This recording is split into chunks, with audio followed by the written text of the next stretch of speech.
High Reach County. Plot numbering completed. This is entrance.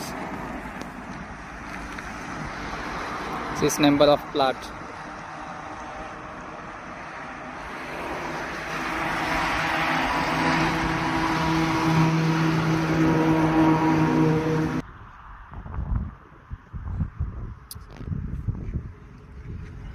ఇది మన SBM పని.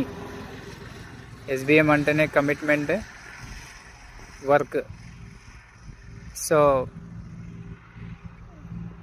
నెల 2 నెలల కాలంలో మనకి ప్లాట్ నెంబర్తో సహా చూయించి ప్లాట్లని